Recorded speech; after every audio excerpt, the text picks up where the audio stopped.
శ్రోతలకు నమస్కారం. ఈ మా ఆనంద జీవితం అను కార్యక్రమంనకు స్వాగతం. ఈరోజు మనకు వాక్యం అందించువారు సహోదరుడు జోసెఫ్ నందిగాల. ఆనంద జీవితము ఫీబా శ్రోతలకు ప్రభువైన యేసుక్రీస్తు నామమున హృదయపూర్వక శుభములు తెలియచేస్తూ ఉన్నాము. మీరందరూ కూడా ప్రభు యొక్క మహాకృపను బట్టి క్షేమముగాను సంతోషముగాను ఉన్నారు అని మిమ్ములను బట్టి దేవుని స్తుతిస్తూ ఉన్నాము. మీ కొరకు ప్రార్థన చేస్తూ ఉన్నాం. ఈ దినాలలో యేసుక్రీస్తు ప్రభువారి యొక్క సిలువను, ఆ సిలువలో దాగి ఉన్నటువంటి ఆశీర్వాదాలను, సిలువ యొక్క వెలుగులో మన జీవితాలను ఈ విధంగా అర్థం చేసుకోవాలి, దేవుని ప్రణాళికను ఈ విధంగా అర్థం చేసుకోవాలి, తద్వారా ఆనందకరమైన ఆరోగ్యకరమైన ప్రభువును ఆరాధించేటువంటి జీవితాన్ని కలిగి ఉండటానికి మనము ఆలోచన చేస్తూ ఉన్నాం. అందులో భాగంగా యేసుక్రీస్తు ప్రభువారి సిలువలో ఆయన అనేక శ్రమలు అనుభవించాడు. అన్యాయంగా, అక్రమంగా, అబద్ధ సాక్ష్యాలతో లేనిపోని నేరాలు ఆయన మీద మోపి, అది మతపరమైన రాజకీయపరమైనటువంటి నేరాలు ఆయన మీద మోపి అన్యాయంగా ఆయనను శిక్షించి యెరూషలేము వీధుల్లో ఆయనను భారమైన సిలువను పెట్టి ఆయనని ఈడ్చి తలపై ముళ్ళ కిరీటము పెట్టి సిలువ మ్రానుపై ఆయనను వేలాడదీసి చేతులలో శిలలు కాళ్ళలో మేకులు కొట్టినప్పుడు ఒకడు ప్రక్కను పొడవగా నీరును రక్తమును కారెను అనే మాట ఉంది. ఆయన తన ముఖమును దాచుకొనలేదు అన్నమాట ఉంది. ఆయన వీపు నాగేటి సాళ్ళ వలె దున్నబడింది అనే మాట ఉంది. ఆయన చెంప మీద కొట్టారు, ఆయన అంగీని పంచుకున్నారు, ఎగతాళి చేశారు, హేళన చేశారు. యూదుల రాజా నీకు శుభము అని చెప్పారు. నీవు నిన్ను రక్షించుకొని మమ్మల్ని కూడా రక్షించవచ్చు కదా అని ఆయన అధికారాన్ని తక్కువ చేసి మాట్లాడారు. దారిని పోయేవారు తలలోచుచు ఒక రకంగా హేళన భావంతో వెళ్ళిపోయారు. ఇవన్నీ కూడా యేసుక్రీస్తు ప్రభువారు సిలువలో మౌనముగా భరించాడు. ఆయన నోట ఏ కపటము లేదు. దూషింపబడియు బదులు దూషింపలేదు, ఆయన బెదిరింపను లేదు. న్యాయముగా తీర్పు తీర్చు దేవునికి తను తాను అప్పగించుకున్నాడు అనే మాట ఉంది. యేసుక్రీస్తు ప్రభువారి యొక్క శ్రమలను అర్థం చేసుకుంటూ ఆ శ్రమల కోణంలో మన జీవితంలో ఎదురయ్యేటువంటి శ్రమలను ఏ విధంగా అర్థం చేసుకోవాలి అనే విషయాన్ని మనము ఆలోచన చేస్తూ ఉన్నాము. దేవుడు ఎందుకు శ్రమలను అనుమతిస్తాడు? ప్రారంభంలో శ్రమలు లేవు. నూతన పరలోకంలో కూడా ఆ శ్రమలు లేవు అని చూస్తాము. అయితే ఈ భూలోకంలో దేవుని బిడ్డలుగా కానీ మానవులంగా జీవిస్తున్నప్పుడు శ్రమలు ఎందుకు వస్తవి అనేవి రకరకాల కోణాల్లో అర్థం చేసుకోవడానికి ప్రయత్నం చేస్తున్నాం. యేసుక్రీస్తు ప్రభువారి యొక్క సిలువ వెలుగులో శ్రమలను అర్థం చేసుకోవడానికి ప్రయత్నం చేస్తూ ఉన్నాము. గత వారంలో శ్రమ అనేది అది మనకు శ్రమను, అది మనకు మెప్పును, మహిమను తీసుకువస్తుంది. అది ఓర్పును కలుగ చేస్తుంది. యేసుక్రీస్తు ప్రభువారి యొక్క సిలువ శ్రమలను జ్ఞాపకం చేసుకుంటున్నప్పుడు అది మనకు ఎంతో ధైర్యాన్ని, ప్రేరేపణను ఇస్తుంది అనే మాట మనం జ్ఞాపకం చేసుకున్నాం. ఈరోజు మరొక ప్రాముఖ్యమైనటువంటి యేసుక్రీస్తు ప్రభువారి యొక్క సిలువ ఈ విధంగా మనను పరిపూర్ణతలోకి, పరిశుద్ధతలోకి నడిపిస్తుందో మనము ఆలోచన చేయడానికి ప్రయత్నం చేద్దాం. The cross of Christ is the path to mature holiness. సిలువ పరిపక్వమైన పరిశుద్ధమైన జీవితానికి ఒక మార్గంగా ఉంది అని మనకు అర్థమవుతుంది. దీనికి సహాయకరంగా హెబ్రీలకు రాసిన పత్రిక 2వ అధ్యాయము హెబ్రీలకు రాసిన పత్రిక 2వ అధ్యాయము 10వ వచనము ఏముందంటే, ఎవని నిమిత్తము సమస్తమును ఉన్నవో, ఎవని వలన సమస్తమును కలుగుచున్నవో, ఆయన అనేకులైన కుమారులను మహిమకు తెచ్చుచుండగా, వారి రక్షణ కర్తను శ్రమల ద్వారా సంపూర్ణునిగా చేయుట ఆయనకు తగును. మనకు కావలసిన మాట శ్రమల ద్వారా సంపూర్ణునిగా చేయుట. యేసుక్రీస్తు ప్రభువారు శ్రమల ద్వారా సంపూర్ణునిగా చేయబడ్డాడు అనే మాట ఇక్కడ ఉంది. ఇదే హెబ్రీ రాసిన పత్రిక 5వ అధ్యాయము 8-9 వరకు ఏముంటుందంటే, ఆయన కుమారుడయుండియు తాను పొందిన శ్రమల వలన విధేయతను నేర్చుకొనెను అనే మాట ఉంది. మరియు ఆయన సంపూర్ణ సిద్ధి పొందిన వాడై శ్రమల ద్వారా విధేయతను నేర్చుకున్నాడు, సంపూర్ణ సిద్ధి పొందాడు అనే మాట ఉంది. 7వ అధ్యాయము హెబ్రీ రాసిన పత్రిక 7:27-28 కలిపి ఉన్నాయి. ఏముంటుంది అంటే, సంపూర్ణ సిద్ధి పొందిన కుమారుని నియమించెను అనే మాట ఉంది. ప్రాముఖ్యంగా శ్రమలు, యేసుక్రీస్తు ప్రభువారి యొక్క శిలువ శ్రమల్లో మనకు అర్థమైందంటే, ఆయన శ్రమల ద్వారా సంపూర్ణునిగా చేయుట, శ్రమల ద్వారా విధేయత, అలానే ఆయన పరిపూర్ణత, సంపూర్ణ సిద్ధి అనేటువంటి మాటలున్నాయి. ఆయన సంపూర్ణ సిద్ధి పొందిన కుమారుడు అనేటువంటి మాటలు మనకు చాలా స్పష్టంగా ఉన్నాయి. అదే హెబ్రీయులకు రాసిన పత్రిక 12వ అధ్యాయంలో ఏముంటుంది అంటే, చాలా స్పష్టంగా మనలను శిక్షించరు గాని మనము తన పరిశుద్ధతలో పాలు పొందవలనని అనే మాట ఉంది. 7:26లో పవిత్రుడు, నిర్దోషి, నిష్కల్మషుడు, పాపుల్లో చేరక ప్రత్యేకంగా ఉన్నవాడు అనే మాట ఉండి, ఆయన సంపూర్ణ సిద్ధి పొందాడు అనే మాట ఉంది. అంటే హెబ్రీ గ్రంథకర్త ద్వారా మనకి అర్థమయ్యేది ఏంటంటే, యేసుక్రీస్తు ప్రభువారు శ్రమల ద్వారా సంపూర్ణునిగా చేయబడ్డాడు. శ్రమల ద్వారా విధేయత, అలానే సంపూర్ణ సిద్ధి పొందాడు అనేటువంటి మాట మనము నేర్చుకుంటున్నాం. కాబట్టి ఈ సమయంలో యేసుక్రీస్తు ప్రభువారు సంపూర్ణ సిద్ధి అంటున్నప్పుడు ఆయన అసంపూర్ణుడు అని కాదు. పరిశుద్ధత అంటే ఆయన ఏదో పాపం చేశాడు అని కాదు. కానీ ఈ శ్రమల పరీక్షల ద్వారా, ఈ శ్రమల గుండా వెళ్ళుట ద్వారా ఆయన యొక్క సంపూర్ణత అందరికి అర్థమైంది. ఆయన యొక్క విధేయత అందరికి అర్థమైంది. ఆయన యొక్క సంపూర్ణ సిద్ధి అందరికి అర్థమైంది. కాబట్టి యేసుక్రీస్తు ప్రభువారు పాపం చేశాడని, సంపూర్ణుడు కాదు అని కాదు కానీ, ఈ శ్రమల ద్వారా ఆయన సంపూర్ణత నిరూపించబడింది. ఆయన విధేయత నిరూపించబడింది. ఆయన పరిశుద్ధత నిరూపించబడింది. కాబట్టి ఇక్కడ ఒక పాఠం మనం నేర్చుకోవాలి. పాపం లేనటువంటి యేసుక్రీస్తు ప్రభువారే శ్రమల ద్వారా సంపూర్ణ సిద్ధి పొందితే, లేదా సంపూర్ణుడిగా చేయబడితే, పాపం చేసేటువంటి మనకు శ్రమలు ఇంకా ఎంత అవసరం? నేను మరలా జ్ఞాపం చేస్తున్నాను. పాపము లేని, ఏ తప్పు చేయని యేసుక్రీస్తు ప్రభువారికే సంపూర్ణునిగా చేయబడటానికి, నిరూపించబడటానికి, విధేయత నేర్చుకోవడానికి శ్రమలు అవసరమైతే, పాపులమైనటువంటి మనకు ఈ శ్రమలు ఇంకా ఎక్కువ అవసరము అని మనకు చాలా స్పష్టంగా అర్థమవుతుంది. అందువల్లనే యాకోబు గారు తన పత్రిక రాస్తూ ఏమన్నాడు అంటే, మీరు సంపూర్ణులను, అనునాంగులను, ఏ విషయంలోనూ కొదువులేని వారుగా ఉండటానికి ఏమన్నాడు అంటే, మీరు నానా విధములైన శోధనలో పడినప్పుడు అన్నాడు.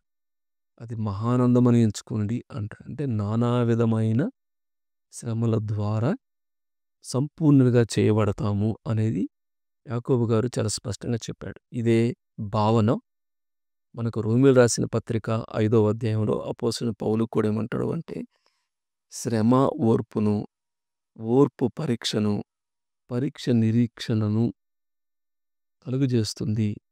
కాబట్టి శ్రమల ద్వారా మనము సంపూర్ణంగా చేయబడతాము.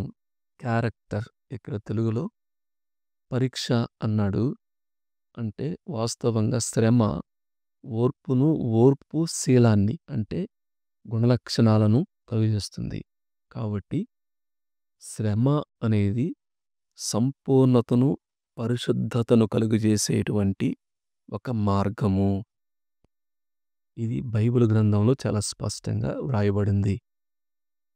యేసుక్రీస్తు ప్రభువారు ఏ తప్పు చేయనప్పటికీ కూడా శ్రమల ద్వారా ఆయన సంపూర్ణత, ఆయన విధేయత, ఆయన పరిశుద్ధత ఏ విధంగా అందరికీ హెచ్చింపుగా కనపడిందో, పాపలమైనటువంటి పాప స్వభావంతో ఉన్నటువంటి మనలను మరి ఎక్కువగా శ్రమలు దేవుడు అనుమతిస్తాడు, కలుగు చేస్తాడు అనే విషయాన్ని మనము జ్ఞాపకము చేసుకోవాలి.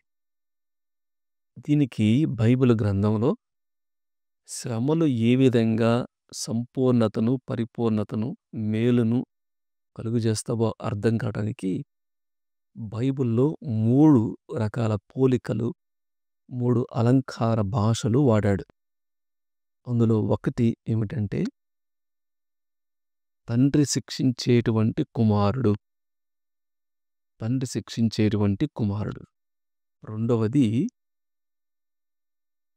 మరి ఎక్కువగా ఫలించడానికి ద్రాక్షవల్లిలోని పనికిరాని తీగలను తీసివేసేటువంటి వ్యవసాయకుడు.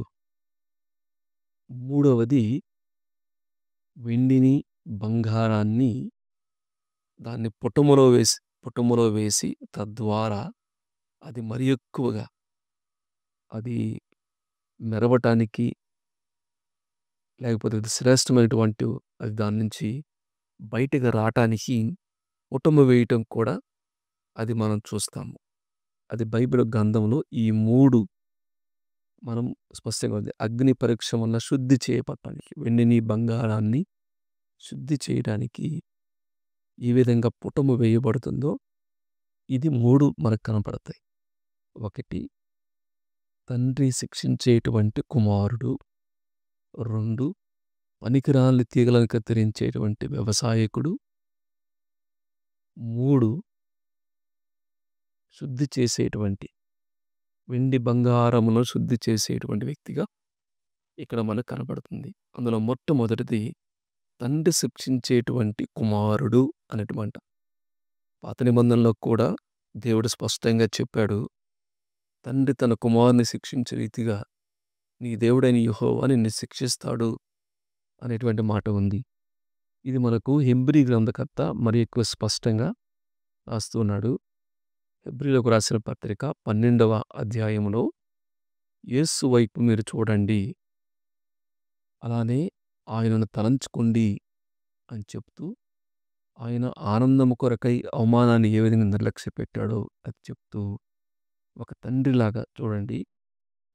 హెబ్రీయులకు రాసిన పత్రిక 12వ అధ్యాయము 5, 6 వచనాలు. నా కుమారుడా, ప్రభువు చేయు శిక్షను తృణీకరించకము, ఆయన నిన్ను గద్దించినప్పుడు విసుకకము. ప్రభువు తాను ప్రేమించిన వాణ్ణి శిక్షించి తాను స్వీకరించు ప్రతి కుమారుని దండించును అని కుమారులతో సంభాషించినట్లు అనే మాట ఉంది. అంటే ఆయన గద్దింపులో, ఆయన శిక్షలో ప్రేమ ఉంది అనే విషయాన్ని ఇక్కడ జ్ఞాపకము చేస్తూ ఉన్నాడు.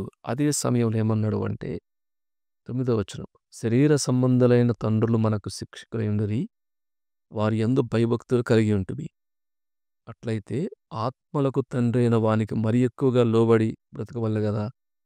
వారు కొన్ని దినముల మట్టుకు తమకిష్టం వచ్చినట్టు మనల్ని శిక్షించరు గాని, మనము తన పరిశుద్ధతలో పాలు పొందవాలని మన మేలు కొరకే ఆయన శిక్షించుచున్నాడు. కాబట్టి శ్రమలు మన జీవితాల్లో ఎందుకు దేవుడు అనుమతిస్తాడు అంటే, ఆయన పరిశుద్ధతలో పాలు పొందటానికి, మనము సంపూర్ణత పొందటానికి ఇదే 11వ వచనంలో ఏమన్నాడు అంటే, దాని యందు అభ్యాసం కలిగిన వారికి అది నీతియును సమాధానకరమైన ఫలమిచ్చును అన్నాడు. అంటే నీతి, సమాధానము, పరిశుద్ధత, సంపూర్ణత అనే దాన్ని నడిపించటానికి దేవుడు ఈ శ్రమలను వాడుకున్నట్టుగా, ఈ శ్రమల ద్వారా తీసుకువెళ్తున్నట్టుగా మనకి అర్థమవుతుంది. ఇది మొట్టమొదటిది. అంత మాత్రం కాదు, రెండోది ఏమన్నాడు అంటే, వ్యవసాయకుడు ఏం చేస్తాడు అంటే, ఒక ద్రాక్ష చెట్టు ఉంది. ఆ ద్రాక్ష వల్లి ఉంది. ద్రాక్ష తీగలున్నాయి. ద్రాక్ష తీగ ద్రాక్ష వల్లిలో నిలిచి ఉండాలి. ద్రాక్ష ఒకటి నిలిచి ఉండాలి. నిలిచి ఉండటం మాత్రమే కాదు, అందులో ఏదైనా పనికిరానిది ఏమైనా ఉంటే, ఈ వ్యవసాయకుడు ఏం చేస్తాడు అంటే, అందులో ఉన్నటువంటి వాటిని తీసి పారవేస్తాడు. దీన్ని ప్రూనింగ్ అని చెప్పి అంటారు. దేవుడు ఈ ప్రూనింగ్ చేసేటప్పుడు, ఈ తీసివేసేటప్పుడు, కత్తిరించేటప్పుడు తప్పనిసరిగా అది చాలా క్రూరంగా ఉన్నట్టుగా, చాలా బాధగా ఉన్నట్టుగా, తీసివేస్తున్నట్లుగా, ఒక్కొక్కసారి అన్ని కత్తిరించేటప్పటికి బోడి అయిపోయినట్లుగా, ఎండిపోయినట్లుగా అనిపిస్తూ ఉంటుంది. కానీ తద్వారా ఏమవుతుందంటే, ఈ పనికిరాని ఏవైతే తీసివేయబడతావో, ఆ వసంతకాలం వచ్చినప్పుడు ఆ వల్లిలో నుండి చక్కని లేత మొక్కలు రావటం, ఆకులు రావటం, తీగలు రావటం, తద్వారా ద్రాక్ష మరి ఎక్కువగా ఫలించటము మనం చూస్తాము. కాబట్టి ఈ తీసివేయటము, పనికిరాని తీగలను తీసివేయటము అనేది శ్రమలకు సాదృశ్యంగా ఉంటుంది. కష్టాలకు, ఇరుకులకు, ఇబ్బందులు సాదృశ్యంగా ఉంటుంది. ఎందుకు దేవుడు ఆ పని చేస్తాడు అంటే, మనము మరి ఎక్కువగా ఫలించాలని. యోహాను సువార్త 15వ అధ్యాయములో ద్రాక్షవల్లిని నేను, తీగలు మీరు అని యేసుక్రీస్తు ప్రభువారు చెప్తూ, అక్కడ మరి ఎక్కువగా ఫలించడానికి అనే మాట ఉపయోగిస్తాడు. కాబట్టి శిలువ శ్రమల కోణములో మనము మన శ్రమలను ఆలోచన చేసుకుంటున్నప్పుడు, ఈ శ్రమలు సంపూర్ణతకు, పరిశుద్ధతకు మార్గము. తండ్రి తన కుమారుని సృష్టించినట్లుగా పరిశుద్ధులుగా చేయడానికి, నీతి సమాధానం కొరకు ఒక తండ్రిగా ఆయన మనలను క్రమశిక్షణ చేస్తాడు అనే విషయాన్ని జ్ఞాపకం చేసుకోవాలి. రెండవది ఏమిటంటే, ఈ కత్తిరించటము, తీసి పారవేయటము అనేది శ్రమగా ఉంటుంది కానీ, ఆ శ్రమ ద్వారా మరి ఎక్కువగా ఫలించడానికి దేవుడు ఆ విధంగా చేస్తాడు అనే విషయాన్ని మనం జ్ఞాపకం చేసుకోవాలి. మూడవది ఏమన్నాడు అంటే, ఈ విధంగా ఇనుప కొలిమిలో వెండి బంగారాలను శుద్ధి చేయడానికి ఈ విధంగా ఇనుప కొలిమిలో వేస్తారో, అట్లానే ఇబ్బంది కొలిమి అన్నాడు. పేతురు రాసిన మొదటి పత్రికలో 1వ అధ్యాయంలో పేతురు గారు ఏమన్నారు అంటే, దాన్ని పోలుస్తూ 6-7 వచనం.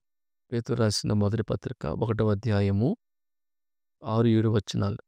ఇందువల్ల మీరు మిక్కిలి ఆనందించున్నారు గాని, అవసరమును బట్టి నానా విధములైన శోధనల చేత ప్రస్తుతం కొంచెం కాలం మీకు దుఃఖం కలుగుచున్నది. నశించిపోవు సువర్ణము అగ్ని పరీక్ష వలన శుద్ధపరచబడుచున్నది కదా. దానికంటే అమూల్యమైన మీ విశ్వాసము ఈ శోధనల చేత పరీక్షకు నిలిచినదై, యేసుక్రీస్తు ప్రత్యక్షమైనప్పుడు మీకు మెప్పు, మహిమ, ఘనత కలుగుటకు కారణమగును. ఒకటి అవసరము. ఎందుకంటే మనలో ఉన్నటువంటి ఆ మలినాన్ని తీసివేయటం ద్వారా దేవుడు మనకు మెప్పు, మహిమ, ఘనత, చెప్పనసక్కినటువంటి సంతోషాన్ని దేవుడు ఇస్తాడు.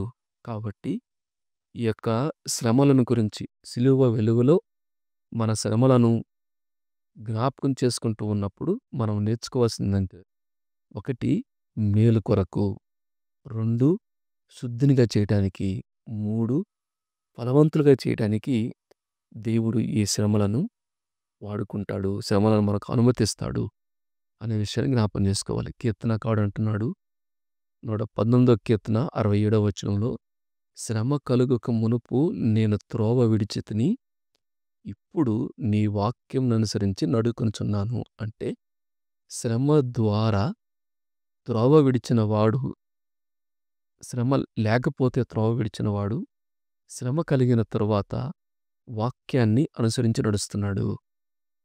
పౌలు గారు కూడా నాకు దేవుడు కొంత ఒక సాతాను తోతగా శ్రమ ఉంచాడు.